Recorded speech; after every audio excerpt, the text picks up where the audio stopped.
Stop playing CEO. Dad laughed at Thanksgiving. Your app isn't real. Mom agreed. So embarrassing. I smiled and left. The next morning, Bloomberg announced my $180 million acquisition by Microsoft. My brother-in-law works at Microsoft. He called Dad screaming. Their smiles froze. I should have known better than to show up. The moment I walked through my parents' front door, my sister Emma smirked. Oh, good. The entrepreneur is here. How's your little app doing, Sarah? It's going well, I said quietly, setting down the wine I'd brought. Dad was already 3 drinks in. He looked me up and down, jeans and a sweater, nothing fancy, and shook his head, still dressing like a college student at 32. When are you going to grow up? I am grown up, Dad. Could have fooled me. He gestured toward the living room where my brother-in-law Marcus was watching football with my brother Jake. Marcus just made VP at Microsoft. Jake's closing deals at his firm. Emma's an attorney and you're still what? Playing with computers in your apartment. I have an office actually. Mom emerged from the kitchen wiping her hands on her apron. Sarah, honey, we've been meaning to talk to you about this. Your father and I are worried. You're 32 years old. No steady job, no benefits. What's your plan for retirement? Health insurance. I have both of those things through what? Your little app. Dad laughed and it wasn't kind. Come on, be realistic. How much are you actually making? I could have told them. I could have said that my little app generated $47 million in revenue last year, that I employed 340 people across 3 offices, that Forbes had called me one of the most promising young CEOs in cybersecurity. But I didn't because 7 years ago when I first started building Securit, Dad had called it a waste of time. When I got my first round of funding, $2 million from a VC firm, he told me I was playing with monopoly money that would disappear. When I hired my 10th employee, Mom asked when I was going to get serious and look for a real job. So, I'd stopped telling them things. I'd stopped inviting them to product launches, stopped mentioning media coverage, stopped trying to prove myself to people who'd already decided I was a failure. I'm doing fine, Dad. Fine? He snorted. You know what fine means? It means barely scraping by. It means pretending everything's okay when it's not. Emma sat down her wine glass. Sarah, we're not trying to be mean. We're concerned. You've been doing this app thing for what, 7 years? And you're still living in that tiny apartment in Austin. You drive a 10-year-old Honda. You never go on vacation. I like my apartment. My car works. And I'm busy playing. Sue. Dad said, that's the problem. You're so busy pretending to run a company that you can't see reality. Your app isn't real. It's a hobby that got out of hand. Jake wandered in. Beer in hand. What did I miss? Just talking about Sarah's imaginary empire, Dad said, and everyone laughed. Everyone except Marcus. Marcus worked in Microsoft's enterprise security division. He'd been quiet all evening, and now he was staring at me with an odd expression, but he didn't say anything. You know what hurts the most? Mom said, her voice going soft in that way that was somehow worse than anger. When people ask me what my daughter does, I have to make something up. I tell them, you're in tech. I can't say you're pretending to be a CEO of a fake company. It's not fake. Then why haven't we seen anything? Emma demanded.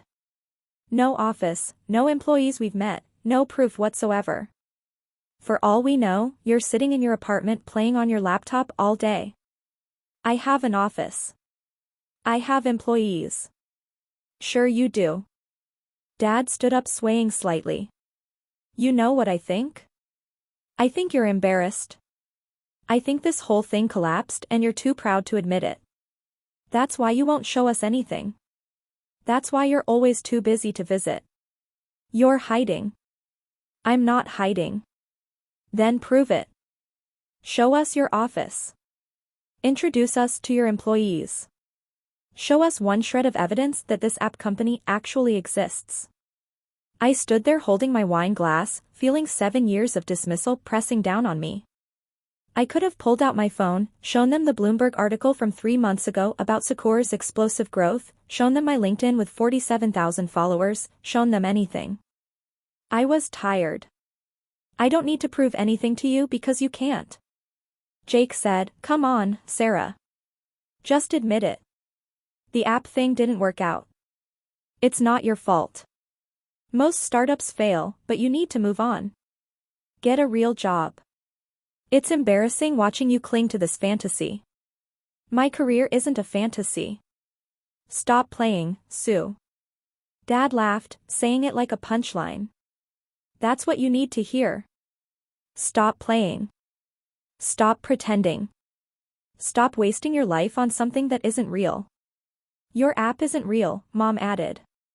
And the sooner you accept that, the sooner you can build an actual career. I looked around the room, at my father, drunk and dismissive. At my mother, embarrassed by my existence. At my siblings, smirking like they'd won something. At Marcus, who still hadn't said a word, just watching me with that strange expression. I need to go. Oh, come on. Emma said, don't be dramatic. We're just being honest. You're being cruel. We're being realistic. Dad said, someone has to tell you the truth. Your app isn't real. Your company isn't real. And it's time to stop playing make-believe and join the real world.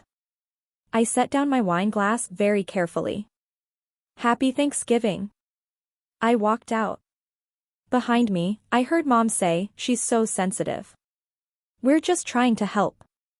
I got in my 10-year-old Honda, paid off no debt, but they didn't know that. And drove back to my tiny apartment in Austin. The one I kept because I liked the neighborhood and saw no reason to move.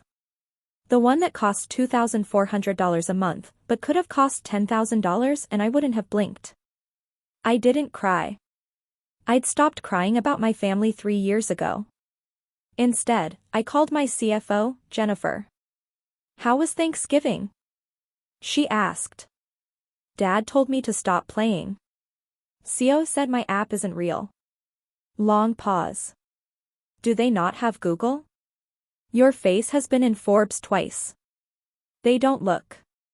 They decided 7 years ago that I was a failure and nothing's going to change their minds. When's the Microsoft announcement?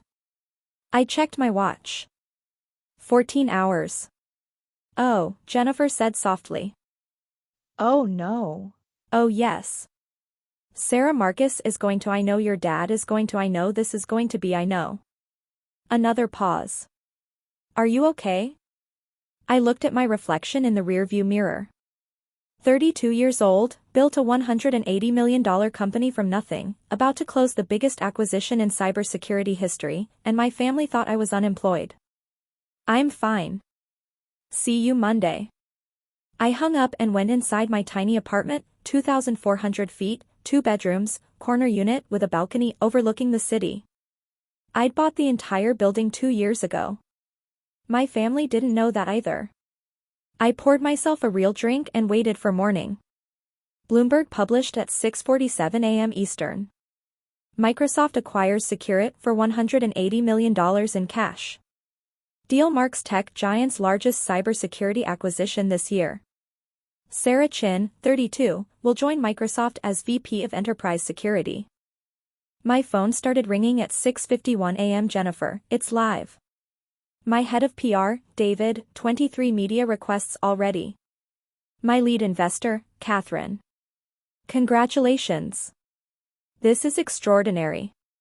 I made coffee and watched my phone light up with notifications, text messages from employees, emails from reporters, LinkedIn blowing up with congratulations. At 7:14 a.m., my brother-in-law Marcus called. I answered Sarah. His voice was shaking. Sarah, I need to did you. Is this good morning, Marcus? I work in enterprise security. I saw the announcement. I saw your name. I saw your face. I've been in meetings about this acquisition for 6 weeks and I didn't. Your last name is Chin, but there are a million Chens and I never thought Sarah. Are you the Sarah Chen? Yes. Secure, you're the CEO of Secure. I was. Now I'm your new VP. Oh my god. Long pause. Oh my god. Last night Thanksgiving. Your dad. He said, we all said, I remember what you said, Sarah. I didn't know. I swear I didn't know. If I'd known, I would have. Would have what? Defended me? Told them the truth. Silence. You knew something was off, I said quietly. I saw your face last night. You suspected, but you said nothing. I wasn't sure. I thought maybe, but your family was so certain you were a failure. Unemployed, playing pretend. I'm so sorry. Are you calling to apologize or to warn me? What, Marcus? You've been in meetings about this acquisition. You know the details. You know I'm about to be your boss. You know the press release went live 15 minutes ago. So, I'll ask again. Are you calling to apologize or to warn me that my family is about to find out? His breath caught. I called your dad 10 minutes ago. He's not picking up. Neither is your mom. Sarah, when they see this. I know. Your dad said your app wasn't real. He said you were playing pretend. He told you to get a real job. He did. This is a 180 million acquisition. It is. Sarah, your entire family will realize they've been wrong about me for 7 years. Yes, I'm aware. What are you going to do? Nothing. I'm going to do my job. I'm going to help Microsoft integrate Secure It. I'm going to manage my new team. What happens with my family is their problem now, not mine. They're going to call you probably. What will you say? Thought about that. Thought about 7 years of dismissal, 7 years of mockery, 7 years of being treated like an embarrassment. I don't know yet. At 7:43 a.m., my dad called. I let it go to voicemail. He called again at 7:46 a.m. and 7:52 a.m. and 8:03 a.m. At 8:15 a.m., he left a voicemail. I played it on speaker while I made breakfast. Sarah, I just call me back right now.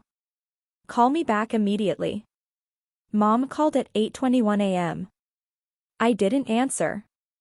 Emma called at 8:34 a.m. Jake called at 8:47 a.m. By 9 a.m. I had 17 missed calls and 12 voicemails. I listened to them while I ate breakfast. Mom, Sarah, honey, I saw the news. Is this real? Call me Emma. Holy Sarah. Holy. Call me right now. Jake. Okay, so apparently you're a millionaire company. What the? Call me Dad again. Sarah Marie Chin, pick up the phone. We need to talk about this. About what I said last night. I didn't. Just call me. Marcus, your dad is losing his mind. Your mom is crying. Emma is hyperventilating. Jake keeps saying, what the fuck, over and over. Sarah, please, you need to call them. I deleted all of them and went for a run. My family group chat had exploded. I scrolled through it during my cool down walk. Dad, 7:51 a.m. Sarah, call me. Mom, 7:53 a.m. Sarah, please call us immediately. Emma, 8:02 a.m. Sarah, what the actual Jake? 8:15 a.m.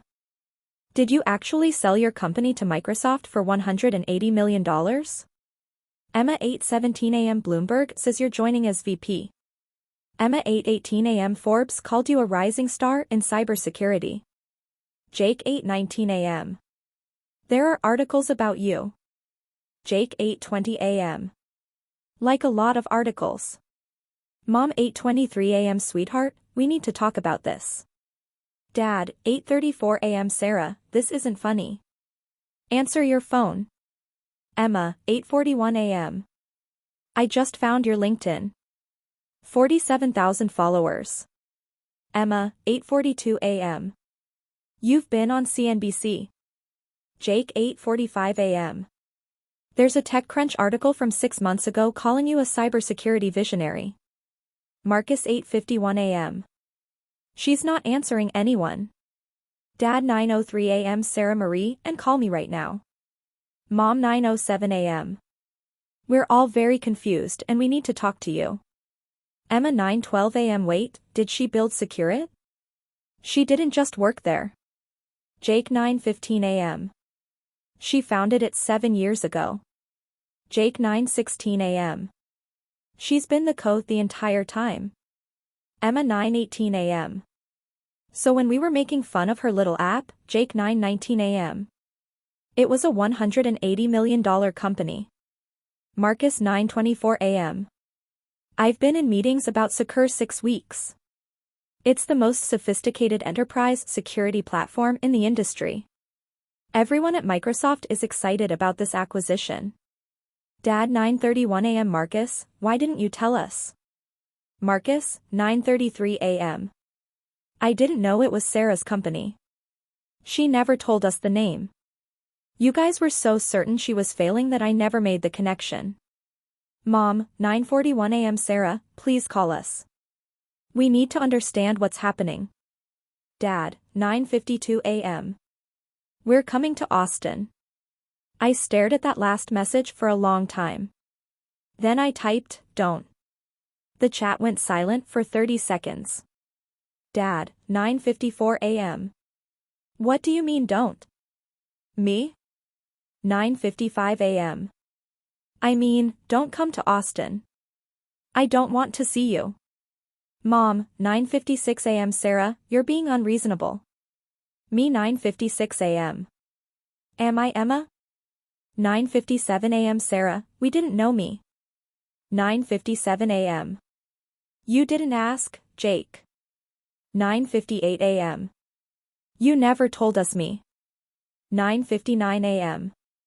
I stopped telling you anything 3 years ago when you made it clear you thought I was a failure. Remember Emma's birthday when you introduced me to your friends as my sister who's still figuring things out? Emma, 101 a.m. I didn't mean it like that. Me, 10:02 a.m. or Jake's promotion dinner when you told everyone I was between jobs. Jake, 10:03 a.m. You never corrected me. Me, 10:04 a.m. Because you'd already decided who I was and nothing I said would have changed your minds. Dad, 10:06 a.m. Sarah, we made a mistake. We're sorry, but you need to understand me. 1:07 a.m. I need to understand what? That you spent 7 years mocking me? Calling my company fake, telling me to stop playing pretend, telling Mom's friends I was unemployed, asking when I'd get a real job. Mom, 10:09 a.m. We thought we were helping me 10:10 a.m. by calling me an embarrassment. That's helping. Dad, 10:12 a.m. I never said that. Me, 10:13 a.m. last night. When people ask what my daughter does, I have to make something up. Those were your words, Mom. Me. 10:14 a.m. Your app isn't real. Your words, Dad. Me. 10:15 a.m. Stop playing suit. Also, you Dad. Dad. 10:18 a.m. I was wrong. I admit it. I'm sorry. Me. 10:19 a.m. You're sorry. You were wrong. Not sorry. You were cruel. Emma, 10:21 a.m. Sarah, please. We want to celebrate with you. This is amazing. You should be happy. Me, 10:22 a.m. I am happy. I'm celebrating with people who believed in me. My team, my investors, my friends, people who didn't need a Bloomberg announcement to think I was worth something. Jake, 10:25 a.m. That's not fair. Me, 10:26 a.m. Isn't it, Marcus? 10:28 a.m. Sarah, I know I don't have the right to say this, but your family loves you. They made a mistake. Big mistake, but they're trying. Me? 10:31 a.m. Marcus, you're joining Microsoft's Enterprise Security Division, right, Marcus? 10:32 a.m. Yes, me. 10:33 a.m. I'm your new VP. We'll be working together. I'm looking forward to it. You're talented and I respect your work. Marcus, 10:35 a.m. Thank you. Me? 10:36 a.m. But regarding my family, I'm not interested in a reconciliation that only happened because Bloomberg forced you to see reality. I'm not interested in apologies that come from embarrassment rather than genuine remorse. Mom, 10:39 a.m. Sarah, that's not fair. We're your family. Me? 10:41 a.m. Then act like it. For 7 years, you treated me like a failure, like an embarrassment, like someone to mock and dismiss and pity. I built a company that 340 people depend on for their livelihoods. I created technology that protects millions of users. I did something that matters. And you couldn't see it because you'd already decided I was worthless. Dad, 10:45 a.m. We never said you were worthless. Me? 10:46 a.m. You said my company was fake. You said I was playing pretend. You said I needed to join the real world. What's the difference? Emma, 10:49 a.m. We just wanted you to be stable. Me? 10:51 a.m. I've been stable for 5 years. I have excellent health insurance, retirement plan, more savings than any of you. I own my building. I own 3 rental properties. I've been stable the entire time you were pitying me. Jake, 10:54 a.m. You own your building. Me, 10:55 a.m. and you never asked because you'd already decided I was broke. Mom, 10:58 a.m. How are we supposed to know me? 10:59 a.m. By asking, by listening, by treating me like an adult instead of a child who needed to be corrected and fixed and saved from herself. Dad, 11:03 a.m. What do you want from us? I stared at that message for a long time. What did I want? An apology that meant something.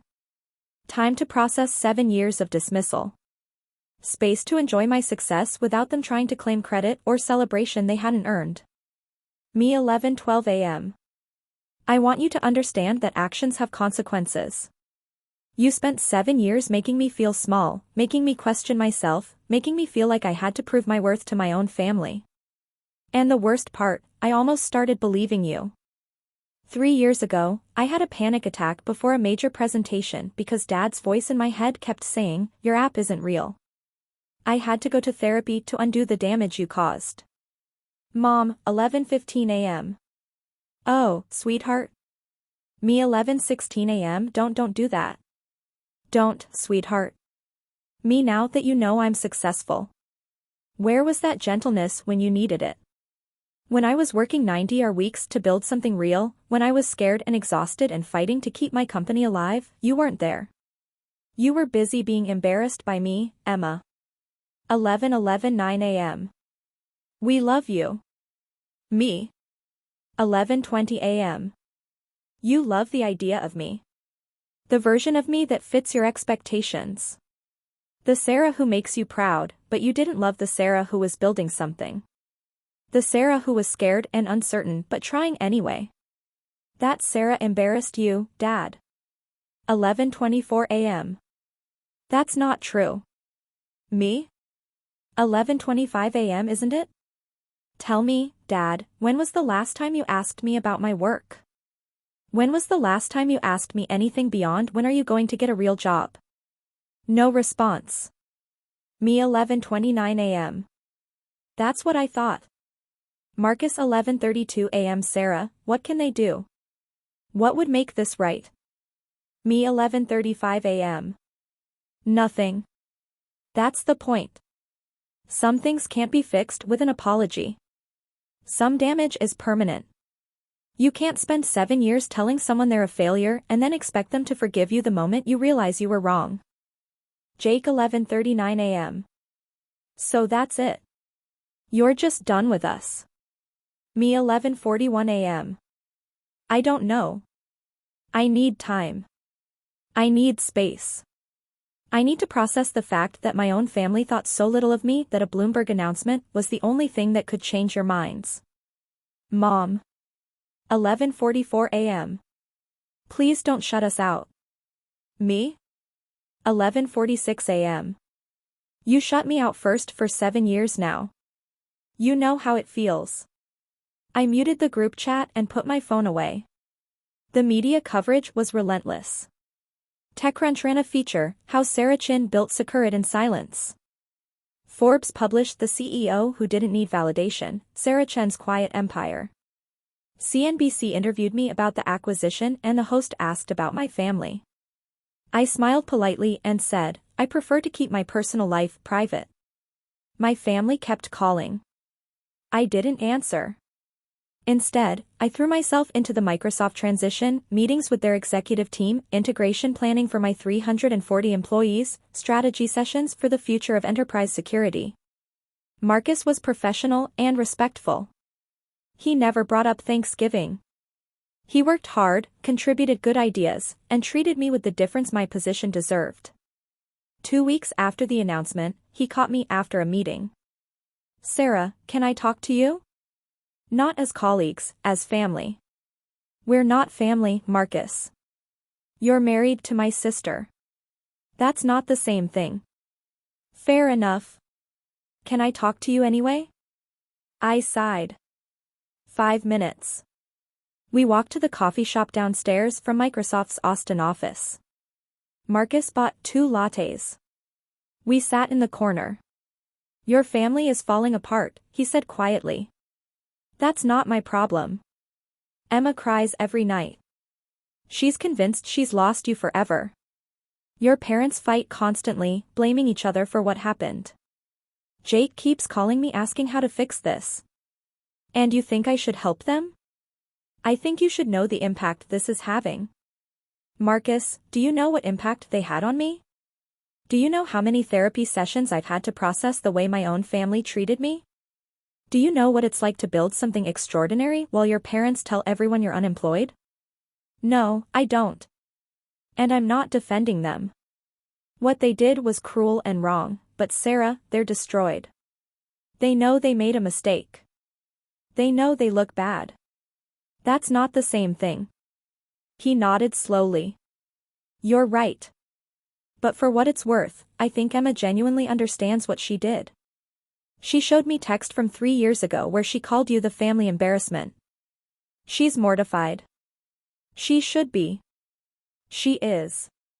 He's in therapy, too, now. She's trying to understand why she was so cruel to someone she loves. I stirred my latte, saying nothing. I'm not asking you to forgive them, Marcus said. I'm not asking you to reconcile. I'm just asking you to know that they're trying in their own broken way. They're trying to make themselves feel better. Maybe, probably, but also trying to understand. Your dad has been reading every article about you. Your mom bought a book about women in tech. Jake enrolled in an online course about cybersecurity. They're trying to understand what they missed. 7 years too late. Yes, but better late than never. I looked at him. You stood there on Thanksgiving and watched them mock me. You said nothing. Why? He flinched. Because I'm a coward. Because I wanted to believe them. Because it was easier than standing up to your father. Because I didn't know for sure and I didn't want to look stupid if I was wrong. Pick a reason. They're all true and they're all pathetic. At least you're honest. I'm trying to be better.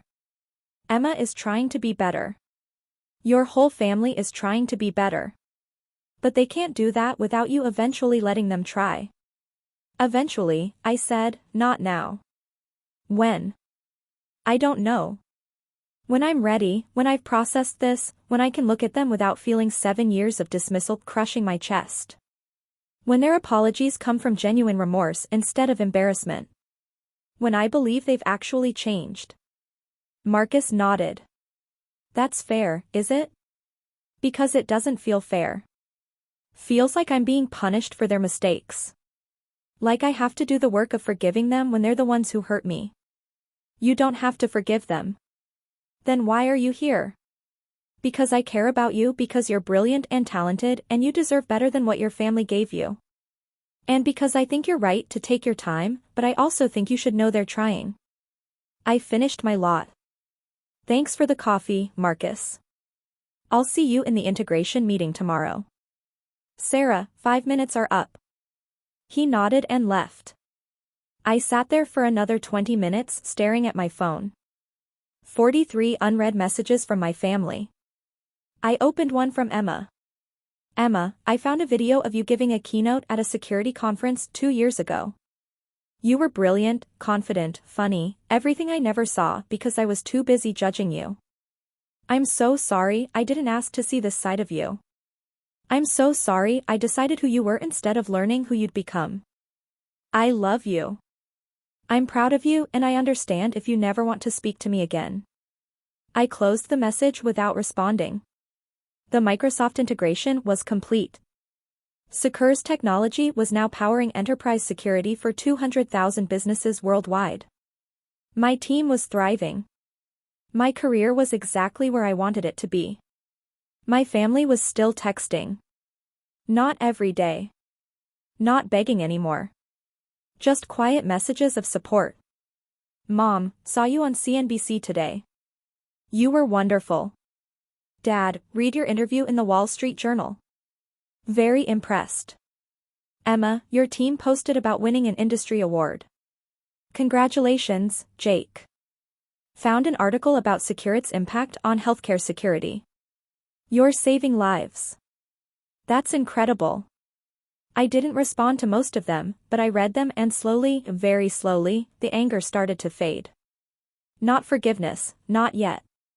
Maybe not ever, but something softer, something like understanding. They'd been wrong, cruel, dismissive, small-minded, but they were also human, flawed, capable of growth, and maybe eventually worthy of a second chance. But not today. Today, I had a company to run, a team to lead, a career to build. Today, I was exactly who I'd always been. Sarah Chin, co-founder, visionary. Not because my family finally saw it, but because I'd always known it was true. And that in the end was the only validation I needed. 6 months after the Bloomberg announcement, I got a letter in the mail handwritten from my father. I almost threw it away, but curiosity won. Dear Sarah, I've written this letter 47 times. I keep starting over because nothing feels adequate. Nothing captures the magnitude of my mistake. I didn't see you for 7 years. I looked at you and saw failure. I saw embarrassment. I saw someone who needed to be fixed. I never saw brilliance, vision, courage, determination. I never saw my daughter building an empire while I told her to get a real job. I don't expect forgiveness. I don't deserve it. But I need you to know that I see you now. I see what you built.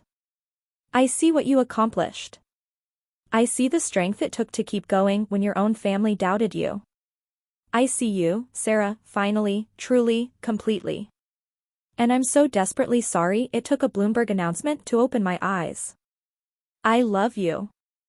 I'm proud of you and I understand if that means nothing anymore that I folded the letter carefully, put it in my desk drawer and got back to work. Maybe someday I'd respond. Maybe someday I'd forgive. But today I had a meeting with the Microsoft board. Today I had presentations to give and decisions to make and a future to build. Today I was too busy being exactly who I'd always been. 13. Founder success, not despite my family's doubt, but because I'd learned to believe in myself when no one else would. And that I realized as I walked into the boardroom was the greatest victory of